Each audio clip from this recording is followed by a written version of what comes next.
Viking in Portugal, the River of Gold Tour, day 2. It is the first day of our Viking, or second day, I guess. We arrived on the first day.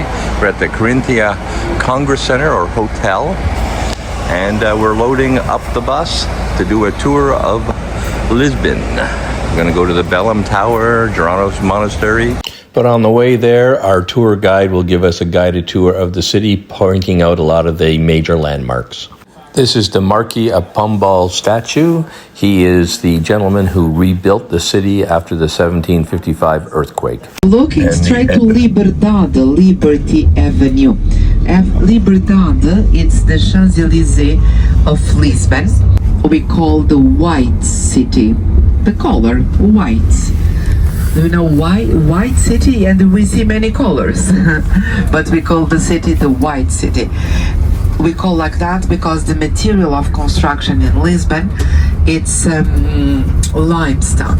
It's a soft stone. So the pavement, the sidewalks. I will teach you, but let me point for you on the right hand side, the house where lived Amália Rodrigues. She was the most famous fado singer. She's also regarded as a national treasure in Portugal. The fado is the Portuguese music. Fado came from the Latin word fatum, okay? And when she passed away in 1999, they decided to transform the house in a small apartment. So today it's an apartment museum. It's a Casa Museu. So the apartment became a museum. But next, the Portugal Parliament building in Lisbon. And the Parliament building is now housed in a former monastery that was built in the 15th century. This is the Star Basilica. It was the first church built after the 1755 earthquake, which destroyed much of the city of Lisbon. It was built after the earthquake of 1755. So the first church in Lisbon, it was built in 1147. 1147, when our first king reconquered the city to the Moors, because Lisbon it was dominated for centuries by the Arabs. But the first church built after the earthquake, it was this one. It was the Estrela, the Star Basilica. It was built by a Portuguese queen. Next up, the April 25th bridge, which was the first bridge to cross the Tagus River in Lisbon. This bridge was originally built by the dictator Salazar and called the Salazar Bridge, but during the revolution in 1974, the Carnation Revolution, the name was changed to celebrate the date that occurred, which was April 25th. We then drove past the monument to the discoveries. This monument was originally built as a temporary structure in 1940, but in 1960 it was made a permanent structure to mark the 500th anniversary of Henry the Navigator's death. And the lead figure in the monument is that of Henry the Navigator, and the surrounding figures are those people who were important to exploration in the 15th and 16th century. After the tour of the Maritime Museum, Viking gives you some free time, over an hour, and this is right across the road from that museum, and there's a tunnel that will take you there, so you have the opportunity to go visit the monument up close. So this is our first stop in the included panoramic tour with Viking, and we are in the Belem area of Lisbon. And the main reason for this particular stop is to check out the Belem Tower. But there's also a couple of other things that our tour guide would like to show us. So this is a replica of the first plane. It's a seaplane that flew from Europe, from Portugal, Lisbon here, all the way to Brazil. It took 82 days. They stopped in many different islands along the way, such as the Canaries, the Azores, and that was to refuel, food, water. And they spent days in those islands, and that's why it took 82 days to reach Brazil. Now, this is Belem Tower. As you can see, it's under refurbishment, so run repairs, and it's therefore closed right now to the public, so we can't get inside. So there's a lot of netting on a good part of the tower. We can still see it through and see the structure quite clearly. It's actually quite ornate. I was very surprised how much detail went into this tower. And there is a walkway that would take you inside the tower, and I wasn't planning to go in anyways, and it wasn't part of our tour. And the reason for that is all the reviews I've read online says there's very limited things to see on the inside, so just seeing the outside is really all you need to do when taking excursions or exploring Lisbon. Now, if other people have a different opinion, that would be good to know, so just leave your comments, please. What I really liked about this tour, especially having a Viking tour guide, is that we learned a lot about the history of this tower, and she fully explained it while we were outside, so it just brought it all to life. So what our guide told us is that the tower is a Gothic construction, and it was originally built to protect the city of Lisbon. The city of Lisbon sits on the Tagus River, so this tower was the middle of the Tagus River. And the Tagus River at Lisbon empties into the Atlantic Ocean at this point. So I just said that the tower sits on the north bank, but as you can see, it's actually in the water. And the reason for that is during the earthquake of 1755, a huge tsunami was also encountered, and it came up the river and changed its flow. So the tower that once stood in the middle of the river now sits near the bank. And that's the Atlantic Ocean there.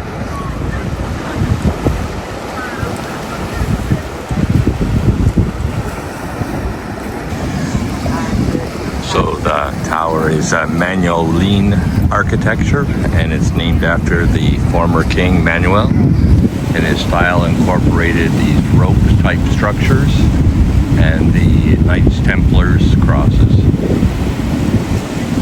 So Manueline architecture named after King Manuel.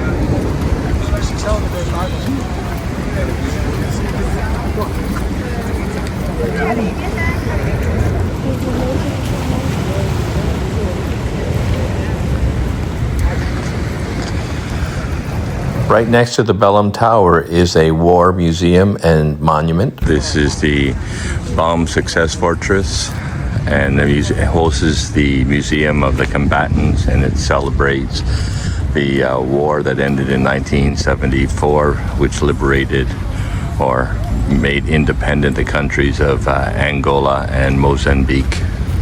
And it's dedicated to the Portuguese soldiers who died during that war.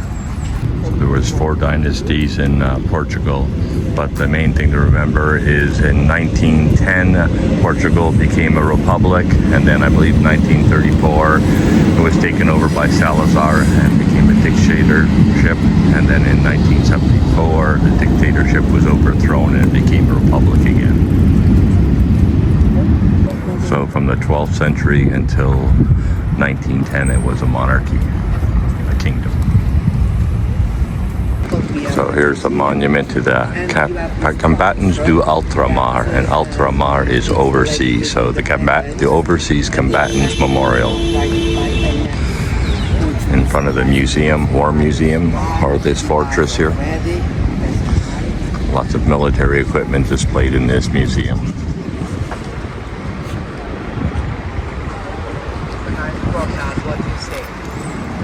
So after visiting the War Memorial, we loaded the bus for a short drive over to the Jerónimos Monastery and the Maritime Museum. Actually, the Maritime Museum is part of the monastery itself. The Jerónimos Monastery is one of the most prominent examples of the late Portuguese Gothic Manueline style of architecture in Lisbon. It was erected in the early 1500s near the launching point of Vasco da Gama's first journey, and its construction was funded by profits of the early Portuguese India Armadas. In 1880, da Gama's remains and those of the poet Luís de Camões, who celebrated da Gama's first voyage in his epic poem in 1572 called the Lusiad, were moved to the new carved tombs in the nave of the monastery's church, only a few meters away from the tombs of the kings, Manuel I and John III, who da Gama had served.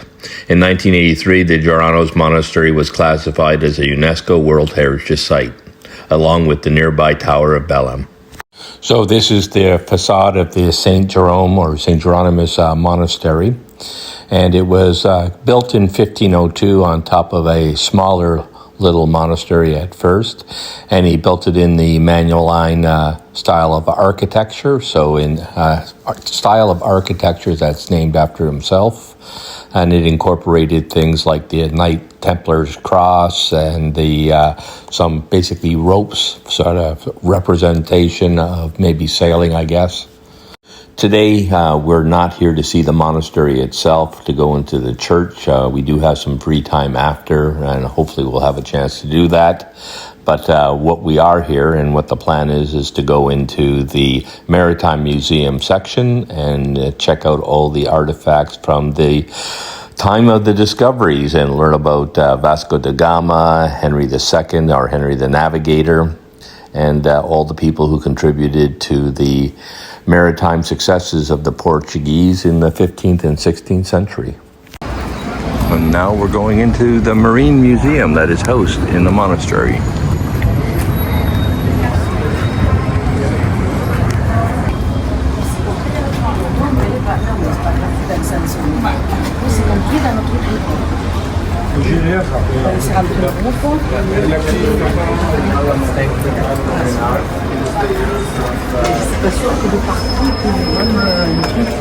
And the first thing you see once you enter the museum is this really huge statue of Henry the Navigator, basically the father of the discoveries, the man who prompted and led and encouraged and financed the Portuguese maritime exploration.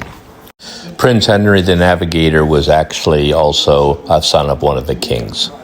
So this map shows the sea routes that the Portuguese traveled or used in the 15th and 16th century as part of their voyages of discovery.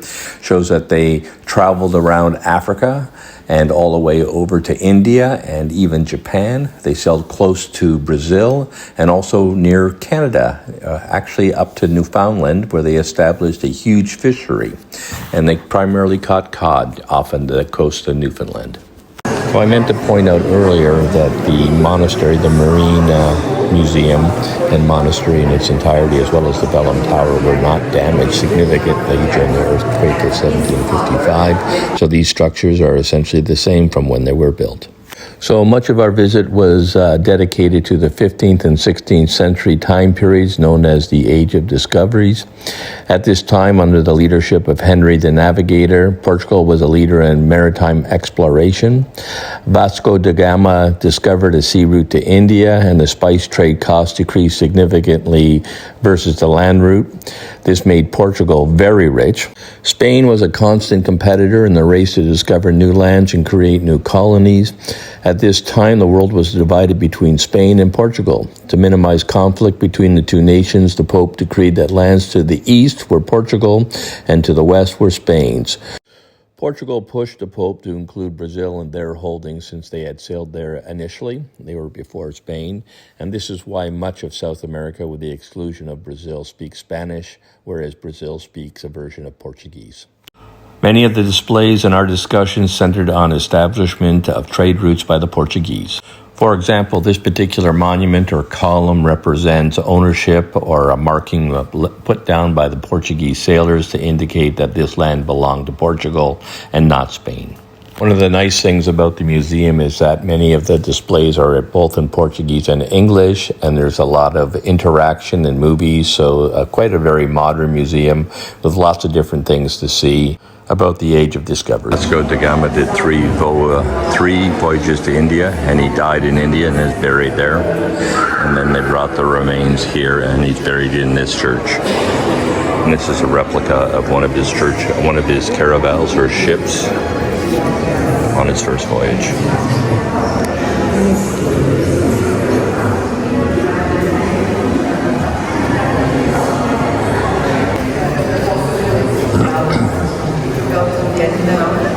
But in India, when Vasco da Gama arrived in 1498, with Vasco da Gama there were two chapmans that represent the king in London. But they represent the king in India. So you have So they built fortresses wherever they landed to protect their lands that they conquered or met. And this is the Dew Fortress in India. And this is a statue of Vasco da Gama. And this is some naval artillery that they had on the boats. So these are the trade routes that Portugal established in the 15th century, early part of the 16th century. Brazil was one of those, Cape Verde in Africa, but they sailed the Cape of Good Hope around Africa to India. Macau in China was actually the last colony, but they also made it to Indonesia and Japan. And they landed in Japan in Nagasaki in the mid 15th century, in the mid 16th century, I should say. So the main spices brought from India were pepper and cinnamon. They were the main cargo, and they were brought in bales, essentially. But then more fragile spices or rare Oriental spices were transported in these jars.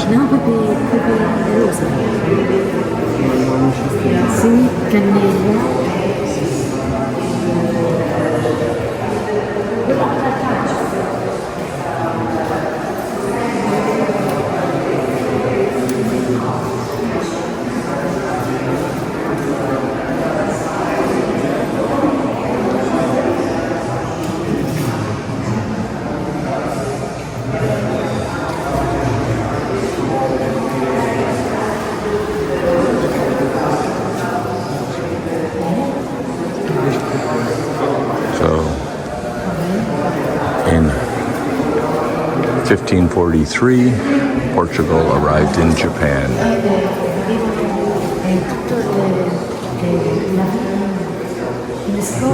These incredible model boats here.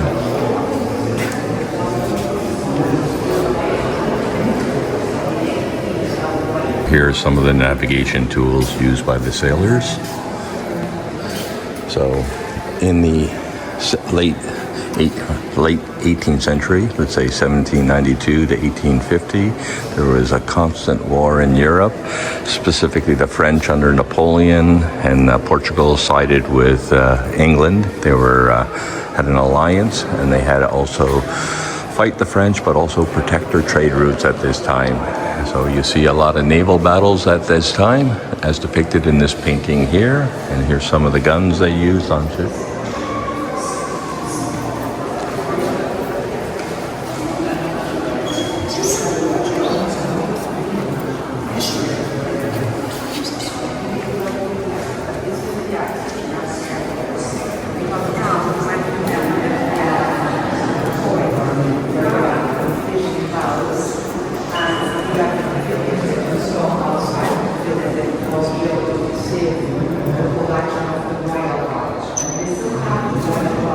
So more modern ships here.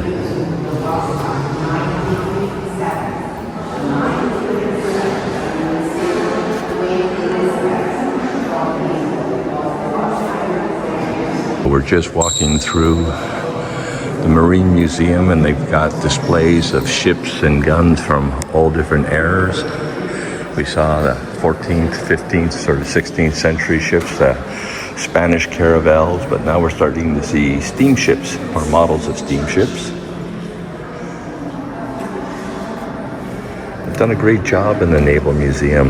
Not only models or replicas of ships from all ages, but the weaponry used, the navigation equipment, the maps, the history of the trade routes, the wars that followed to protect those trade routes.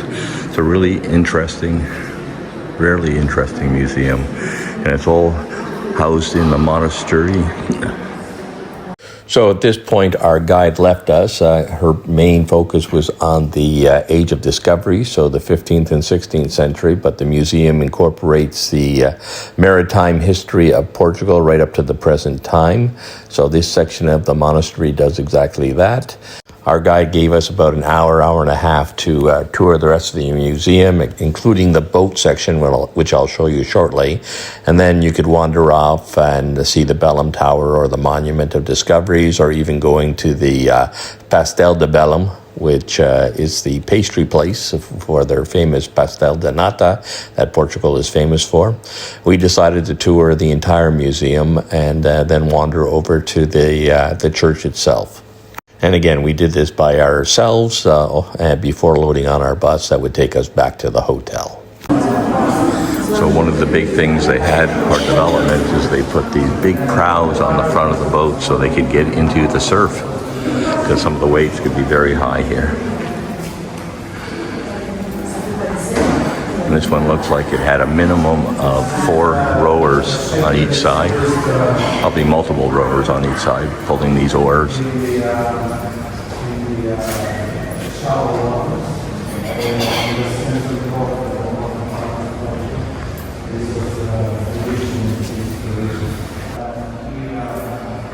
So now we're going to look at the royal barges.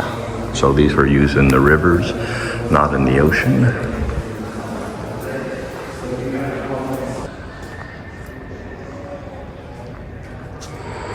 Just beautiful. A customs barge, it says.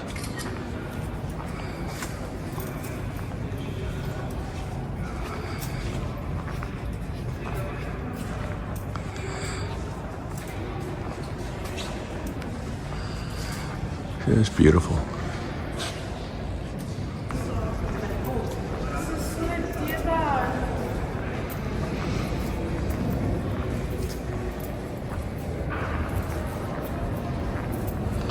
This one is called the Golden Barge.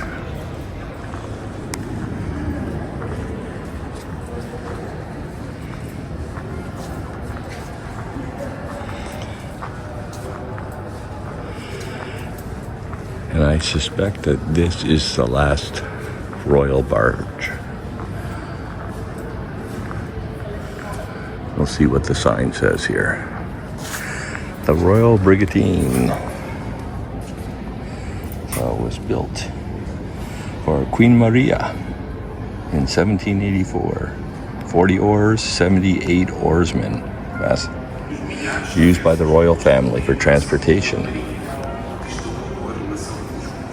It sailed for the last time in 1957. Wow.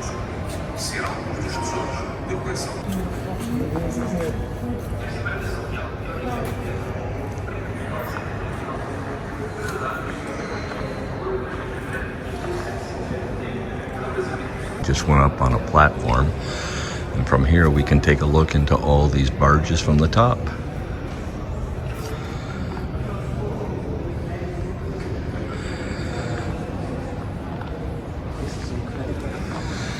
And this is the one I really want to see. This is the Royal Barge again. I think it said it was built in 1754, or Queen Maria. Had 84 oarsmen, 40 banks of oars, or maybe it's a total of 40 oars. It looks like a total of 40 oars. So basically 2 person on each oar. And it's called the Brigantine, or Brigantine Real.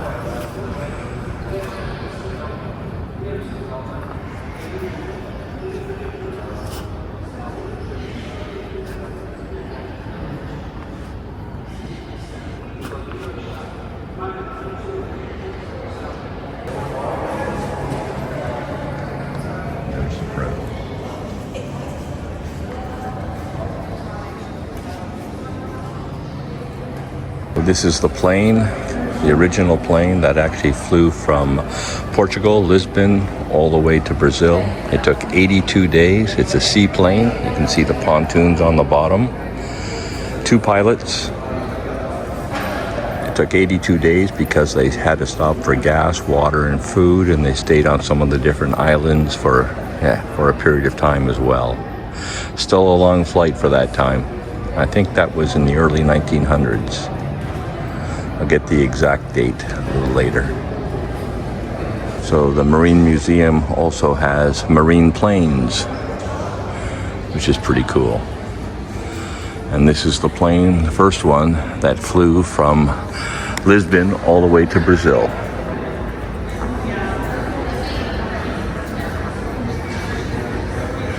So there's a model in the park, but this is the original one. And this occurred in 1917.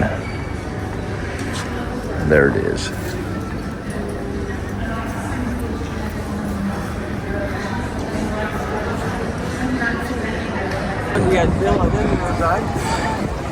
Here is a St. Jerónimos Monastery. And this section here is the original structure, but they've made some modifications in the 1900s. But the monastery itself is original. It looks new only because it's been recently cleaned. The people here are trying to get into the cloister section of the monastery. The church today is having a service, so you can't go into the church. Across the road from the monastery is the Discoveries Monument. It's right there. We went to that a few days ago, so we're not going to go to it again. But if you're on the Viking tour, it's very easy to get to. It only takes about 5-10 minutes max to get there.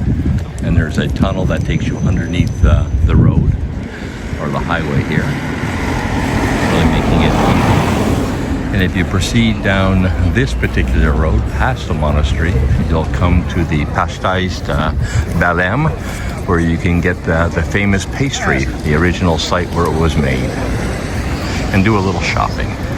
And we again did that ourselves a few days ago. So Viking gives you about an hour of free time here. We continued to tour the museum, so we didn't do those two things. But a lot of people in our tour group left the museum after looking at the main maritime section and decided to do those two little small excursions by themselves. I would like to go into this monastery, but the lineup is just way too big for us. So this is all original. It's never been altered. It's been built in the 15th century. I think the date was 1502 it was completed. There was a small chapel here, and it needed to be expanded. So this monastery was ordered by the king, and it needed to be expanded to celebrate all the seafarers during the age of discoveries, to celebrate their lives and commemorate the few that didn't make it back. So he ordered this large, I think it's a basilica, to be built to commemorate their lives. And it is a huge structure. And a good part here on the left-hand side is all the Marine Museum now. And that could take you probably half the day or the day, depending on how many signs you wanted to read to go through.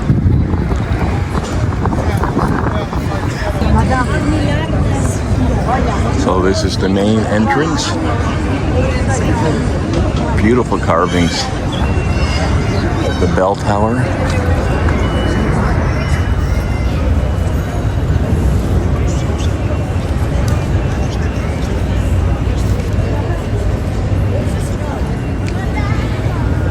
The architecture is Manuline, named after the king.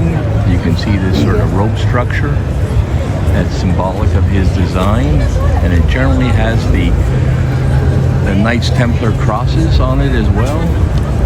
You see right there on this particular tower, and that's how you know it's sort of a Gothic Manuline architecture.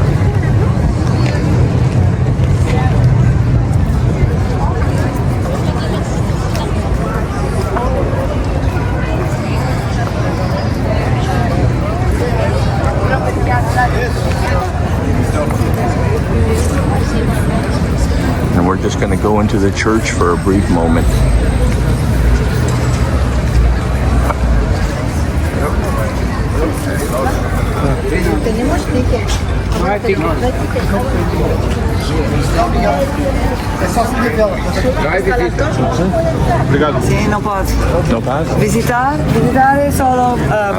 So there was a service about to be performed, but the security guard, once we explained to him we just wanted to have a quick pick, decided to let us in, and first thing you'll notice that there's a lot of construction going on, and what they're doing is cleaning up the structure, so we couldn't see all the details in here, but I just wanted to get a sense for some of the architecture. And one of the things I'll point out here is that two of the kings, I think Manuel I is buried here, but most importantly the tomb of Vasco da Gama and the famous poet Luis de Camões are buried here, and they're in the south side of the church. So impressive.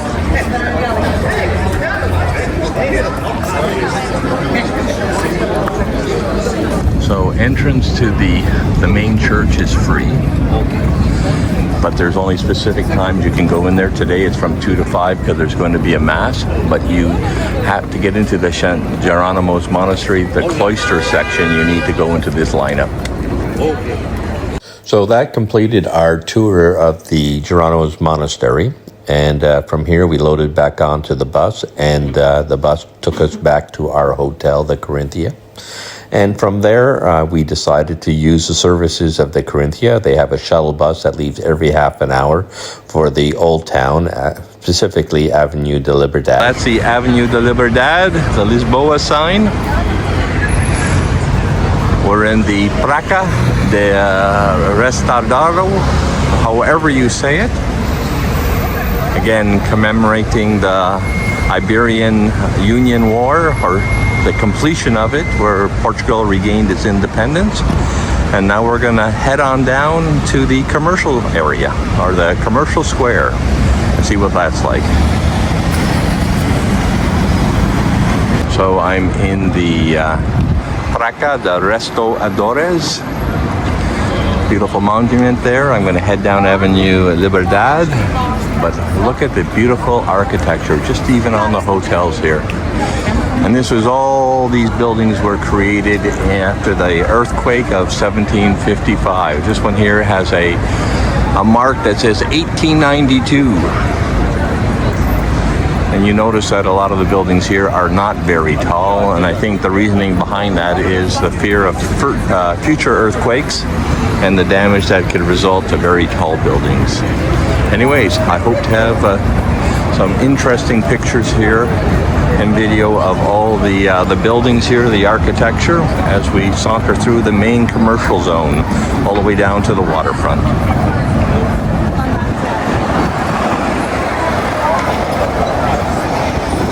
Now I'm going to stay on this side of the street because it's in the shade. It's about 27 degrees Celsius here, and this is the middle of September.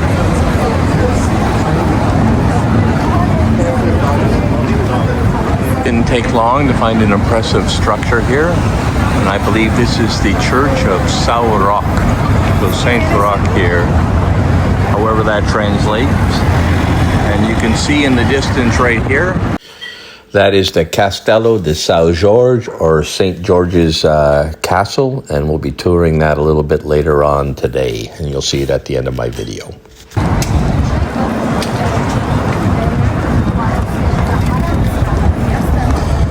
This being the commercial district, you can see there's lots of cafes here, and this is Starbucks. And if you're looking for transportation, these tuk-tuks are just all over the place.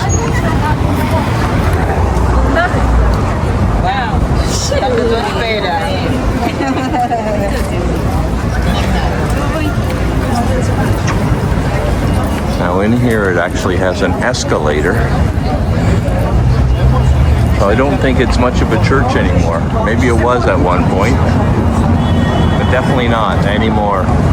I think Liberdade actually ends at the monument there. So we're just going to continue down these other little streets here, and we're going to go down the one most active one, which is across here.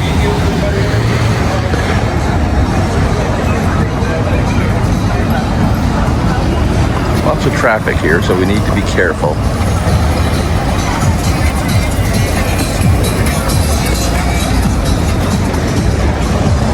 The National Theatre.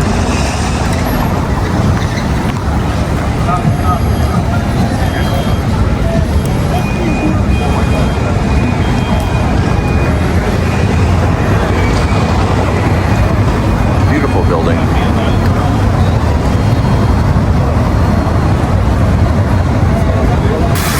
So this is Praça de Dom Pedro IV, or King Peter IV. It's more commonly known as Rosio Square. It was a central meeting point, and it was totally destroyed in the earthquake, but totally rebuilt to its original dimensions. And in, I believe, 1870, they re-erected this statue here to the former king. That's him on the top of this particular tile. So, beautiful fountain here. But what's really cool is this wave pattern in the tiles.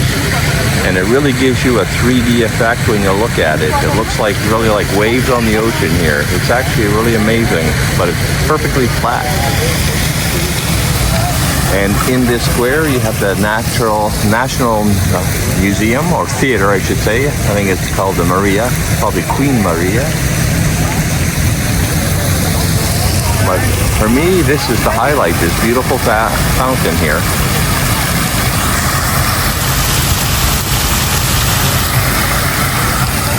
And this is just a little bit of away from the Avenue de Libertad. It's a short distance, like less than a 5-minute walk.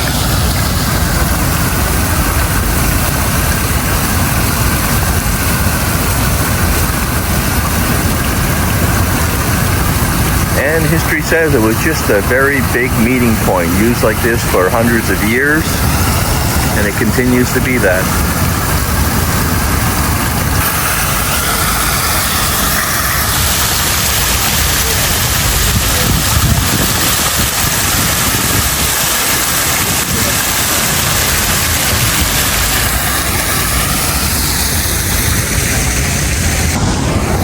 So that's the first fountain, the theater, the statue to Dom Pedro IV, the king, or former king, and then another fountain over here, which we'll check out shortly. But look at these tiles. These are all made out of limestone.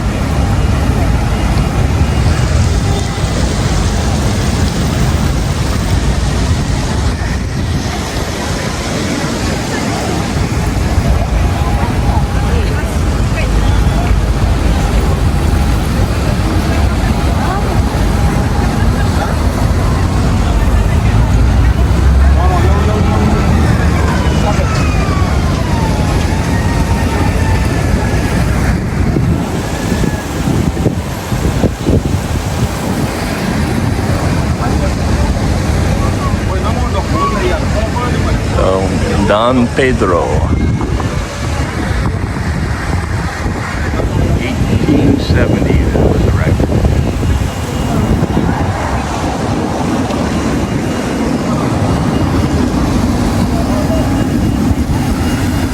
We'll look at this fountain here, but it looks pretty much identical to the last one.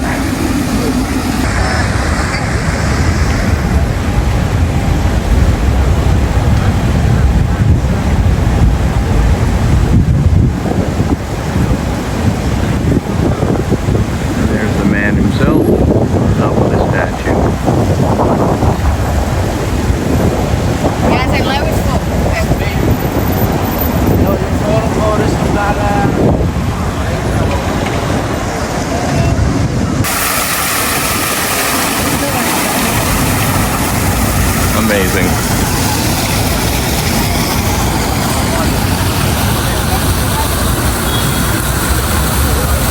Actually nice and relaxing. And I guess they would be mermaids there.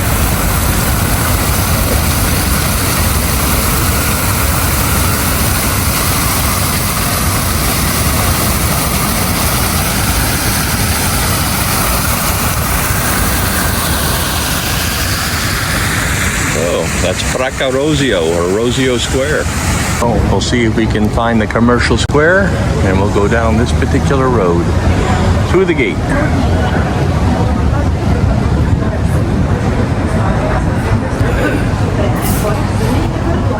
So I just walked through this gate here, and I just come across the Santa Justa elevator. New Santa Justa. And this is a metal elevator made of steel. And it was made by the same guy who made the Eiffel Tower. Here's a little closer look at the elevator. And the platform is open to the public. It wasn't shut down. And you can go up these back streets here. There's a back way up. And then you can walk around the front and not have to pay the fee to go up the elevator.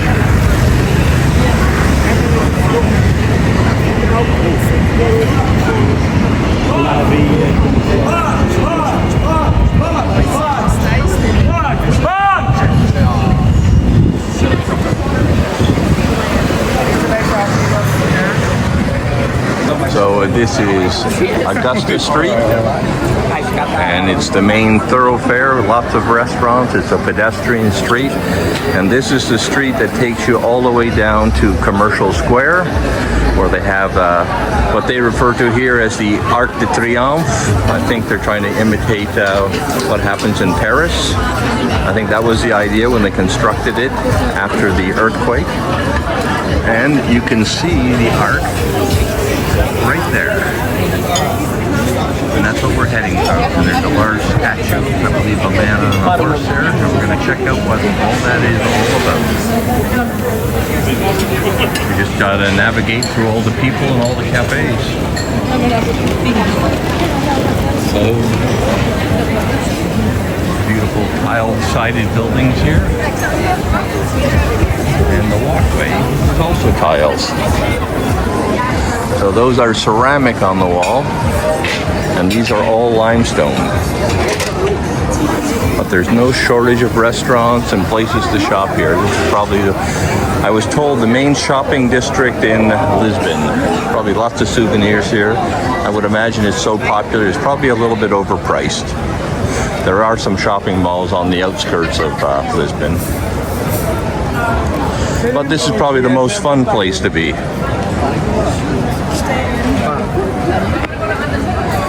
And the castle, Saint Jorge, is just up there.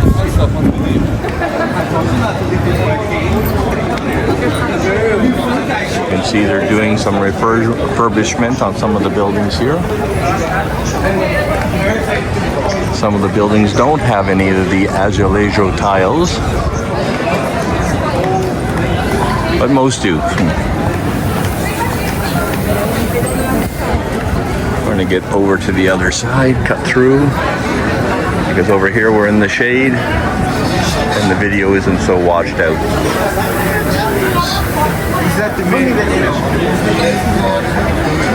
Yeah, lots of things here, including the Patel de Nata, which is what you see there in this little bakery. 7 pieces, like for 7.5 euros.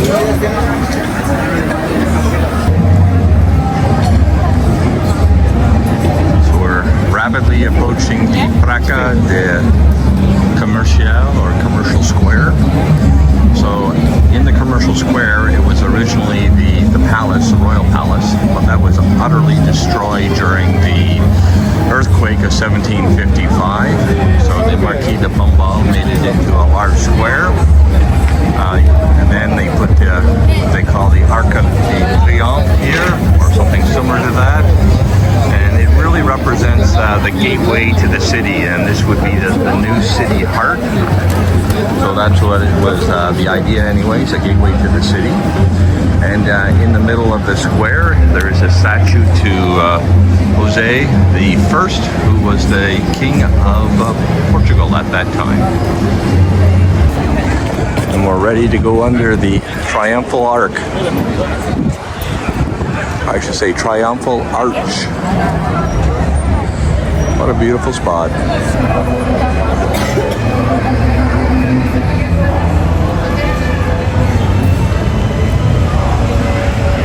Check the time and see they've got it right.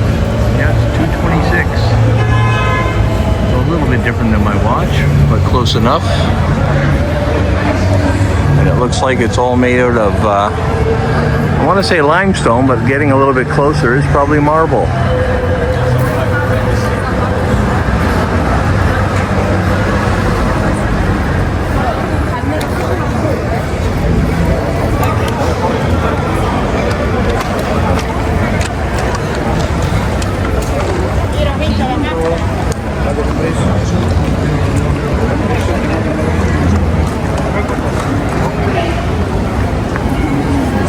Okay, so this is the gateway to the city, and I'm going through it.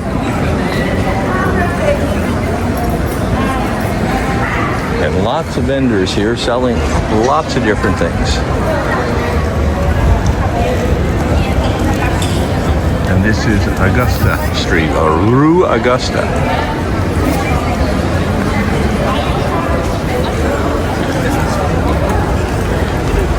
And this is Commercial Square. And I believe the most of the square is now a whole bunch of government buildings or offices. But what we want to do is get across and check out the statue here of Jose the Fourth, I believe. Let's look back to the Triumphal Gate. It's more impressive on this side than on Rue de Augusta.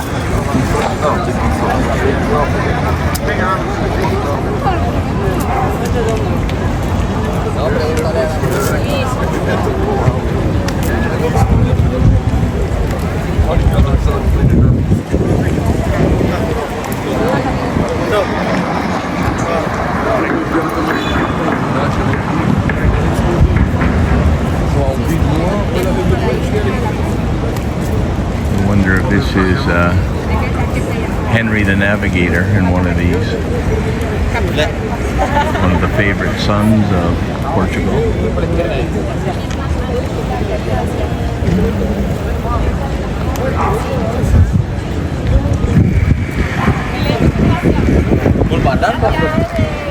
So Praca Comercial and Jose the First. I hope that's the way you pronounce the king's name, and the Triumphal Arch. You can see the square here. This was the site of the royal palace. Now I believe mainly shops on the bottom levels and commercial or public buildings on the top. Some offices is what I was told.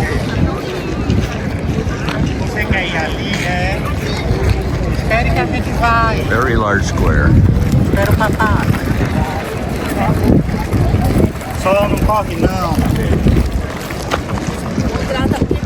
So this is King Jose the First, and he was the king at the time of the earthquake in 1755. So I imagine he was the one who gave permission to the Marquis de Pombal to build or rebuild the city here and make this the new center of the city and the entrance way to the city with this Arc de Triomphe or Triumphal Gate. So this is a beautiful monument to him.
On either side.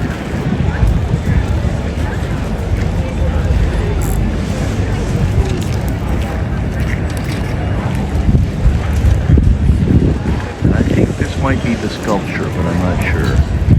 Might be the king himself.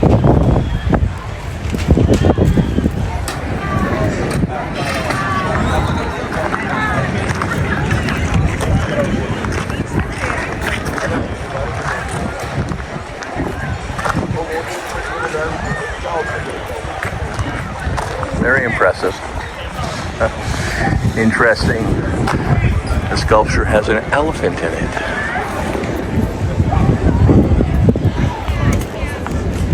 Elephants and angels.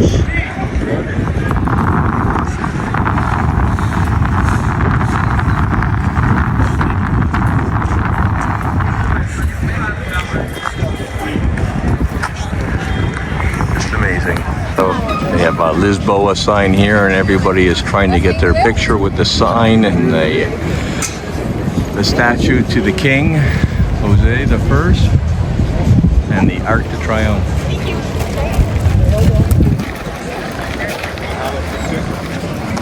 So next up for me is a short walk over to the Castello São Jorge.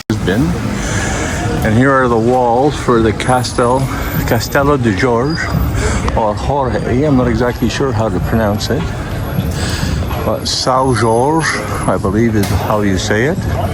I'm going to go through the front gate and check it out. So Castello de Jorge, São Jorge. And it says 1846 up there. So if that's the case, it was definitely rebuilt after the big earthquake here. And this is probably a reference to São Jorge. Yes. It said protector and defender of Lisbon, of Portugal. And his castle was named after him. Pretty cool. And that's the gate, at least one of the gates. I'm not sure how many there is in this castle. Let me check it out. So let's head up.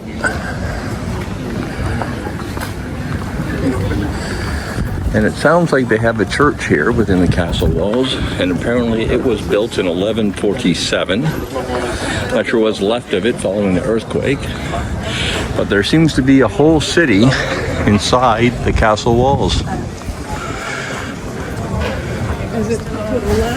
Looks like we've got a bit of a lineup to get in. I just left the ticket office. It was a long lineup, but this moves really fast because they have a lot of kiosks, and I got the seniors ticket, which allows me to see everything but the archaeological site, and for a senior it is 12.5 euros, and for a regular adult it's 15 euros. So on into the castle I go. Here's the gate and the turnstiles. No te puedes esperar un momento, no, tienes que entrar ya. El chico esperando y le digo, no espera.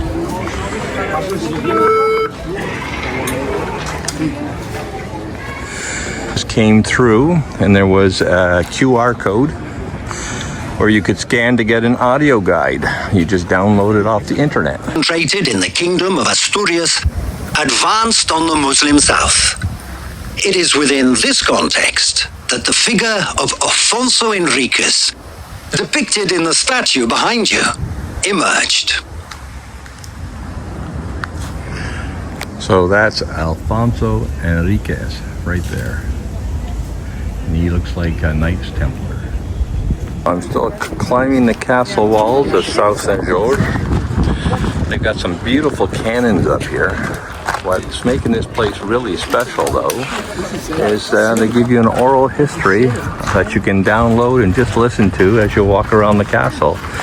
And they have the talking points with pictures, so it's fantastic. But what a view of the city from up here. And you can really see the 25th of April Bridge, and across the river to the, I guess, the Jesus Christ statue. I don't know, there's probably a better name for it, but it resembles the one found in Brazil. Much, much smaller, of course. The 25th of April Bridge right there. And the ports. But more importantly, all the rooftops here. Some of the cathedrals. And then the modern city.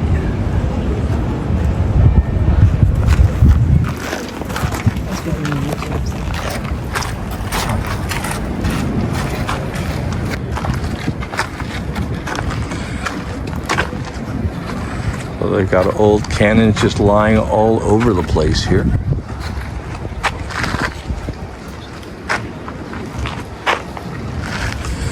some old olive trees as well.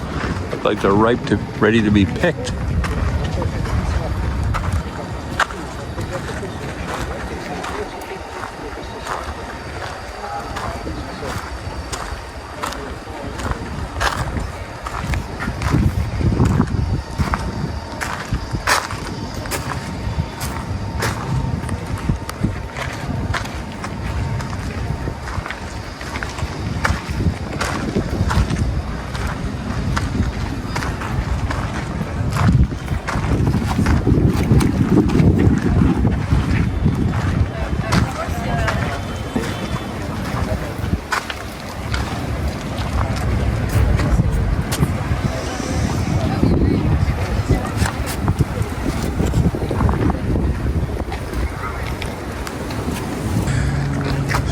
So the castle is to my right, along with a shop and archaeological site, washrooms.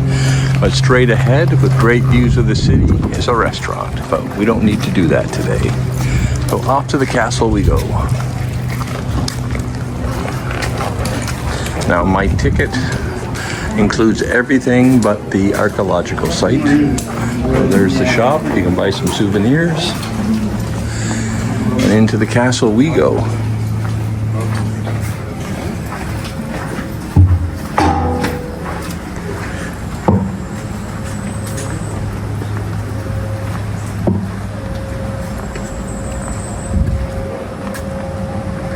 And in this area, we got some more peacocks. They're just walking around here. They don't seem to be worried about anything. Beautiful birds. There's two of them here. Two males. Not nervous at all. So here we are, ready to enter into the Castello São Jorge. So in addition to all the peacocks they got wandering around the grounds, they have lots of flowers as well. And it looks like at one point in time they had a moat. So here's an example of the peacocks right here. We got a family, looks like a female, male, and one chick. Bloopers. Okay, yes.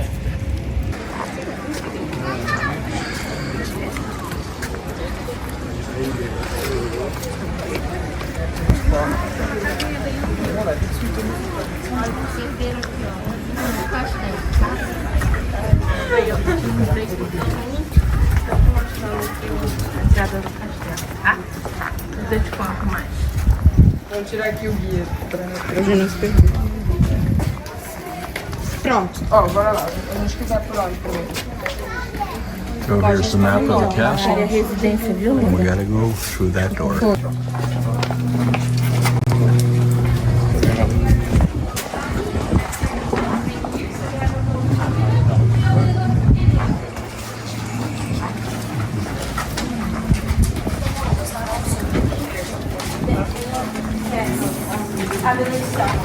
Because they thought there was something there, and down there wasn't. Yeah. Wow. Open area here. So far it's just primarily walls. So the Castle São Jorge was originally built by the Moors in the 800s, but it was captured by the Christian Templar Knights in 1147. And then soon after this time, Portugal lobbied to become an independent country, and they were declared that by the Pope in, I believe, 1147. And that really came to fruition once Portugal signed treaties with Spain, and those treaties were officially recognized. There were lots of different access points to reach the top of the wall, so I decided to try this one here.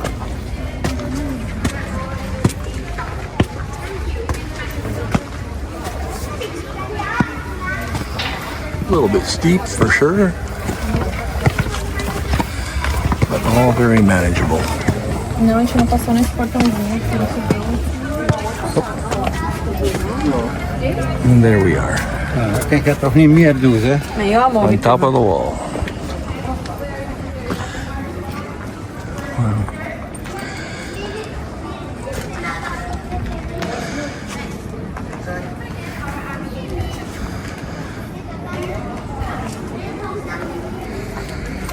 check this way first.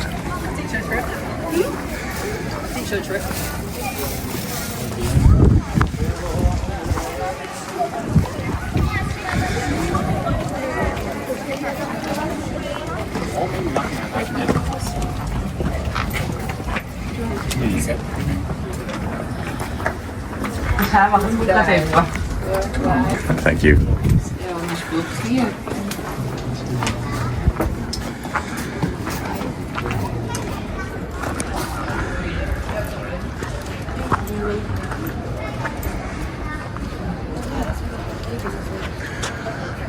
¿Hay bajada por acá? Once. So here we go. Up to the highest tower.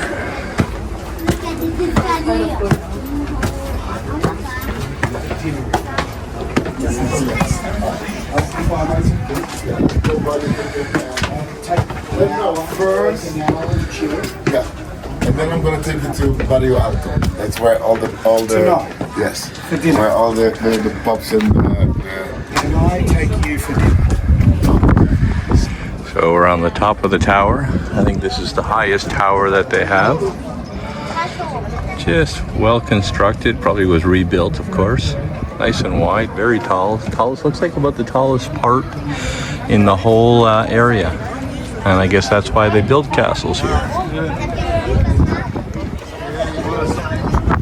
So again, this was initially built by the Moors, the Arabic people, and then conquered by the, I guess, the Portuguese, and I think that was 1147. I guess there's some dispute about the exact date that when Portugal became a country.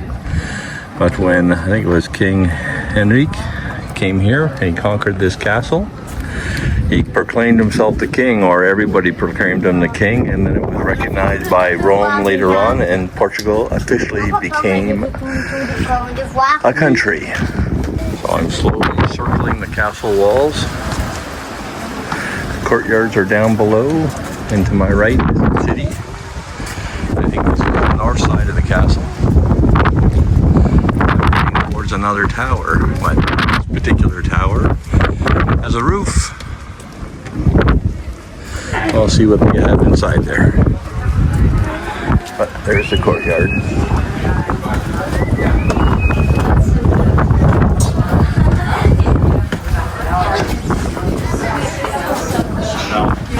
A wooden roof.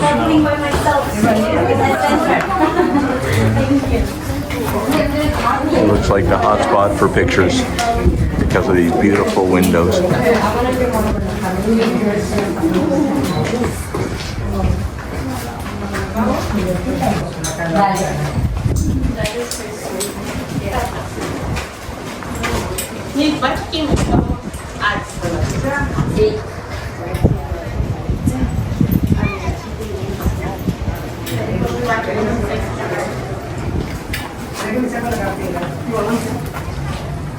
And you took me to this place. We took the whole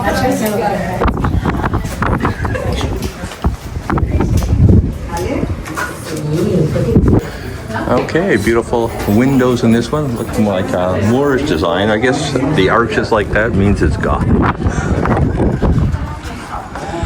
So we'll continue along the castle walls here. The north side of the castle.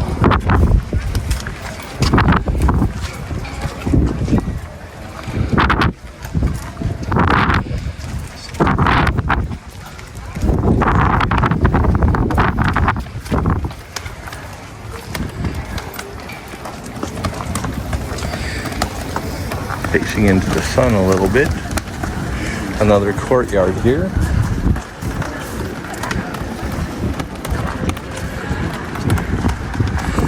There we go. We have a way to get to a lower level.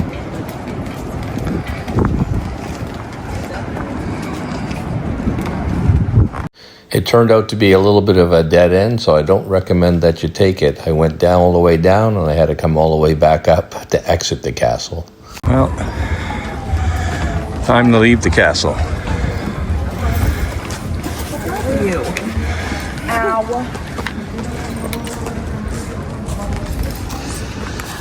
Just more steps to do.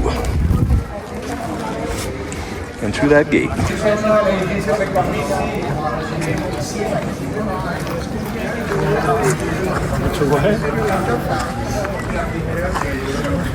So on our way out, almost at the entranceway again.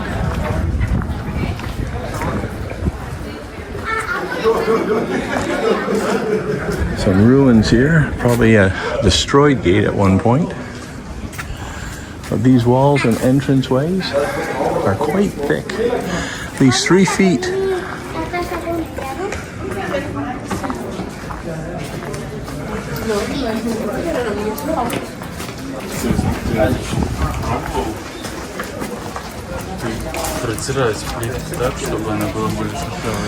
So the archaeological diggings are that way. And this is the exit.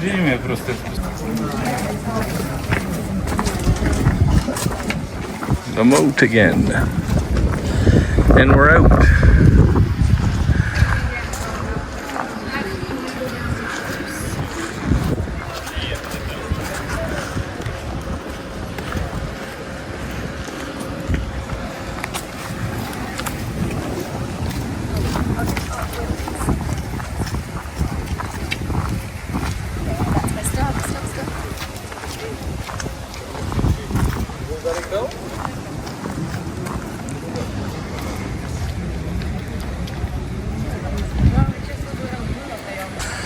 So we're walking around the outside section now, heading towards the exit.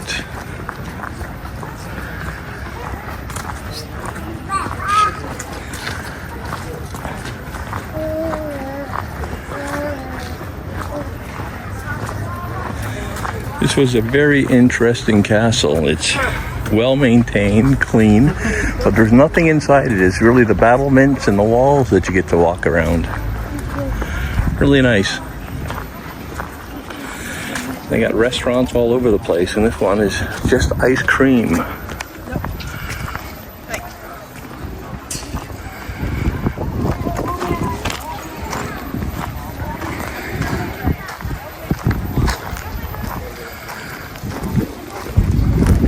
So this is the archaeological area. You have to pay an extra fee to come here. So they're still excavating. I think they found some foundations that are much older than the castle itself. And they're trying to figure out the periods they're from.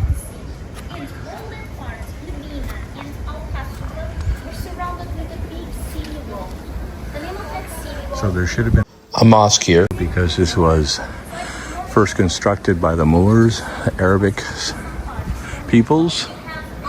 And they suspect that that was in this particular area here. And now we exit the castle, the final gate. So right outside the gates of Castelo São Jorge is the Holy Cross Church.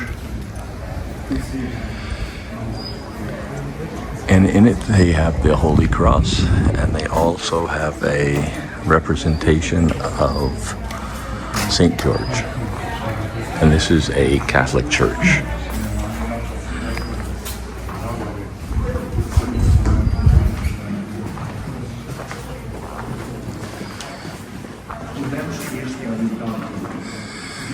Just a wooden roof. And Christ on the ceiling here. Looks like a wood carving.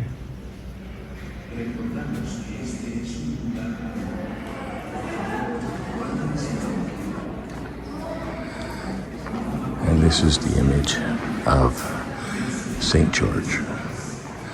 And the cult of St. George was represented by the English armies that helped the Portuguese take back this land from the Arabs.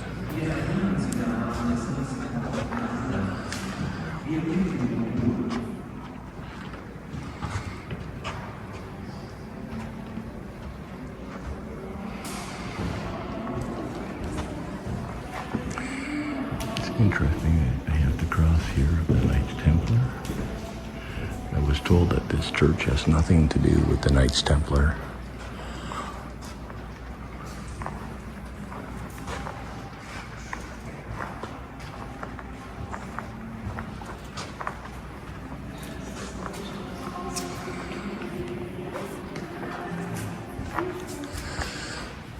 Beautiful painting here. Looks like the Last Supper.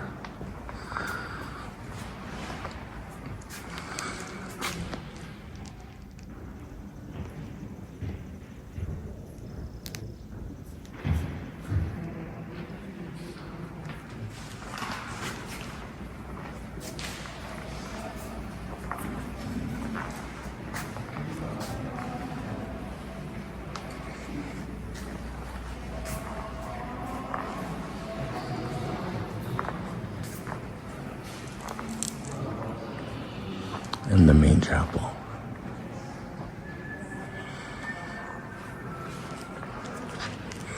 With depicting Jesus' removal from the cross.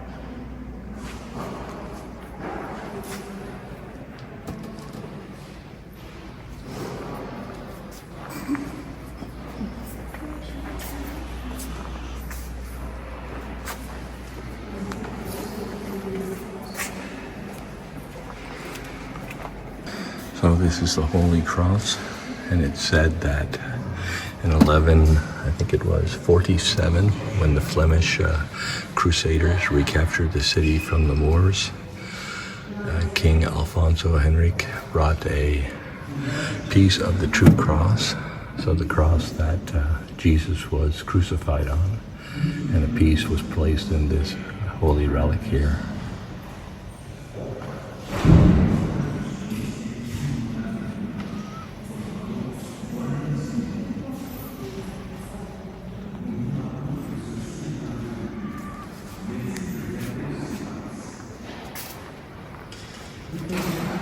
So that concludes day 2 of our Viking River of Gold trip in Portugal. I hope you enjoyed it. We certainly did. It was pretty full. A half day with Viking touring around the city, and then a half day just touring on our own.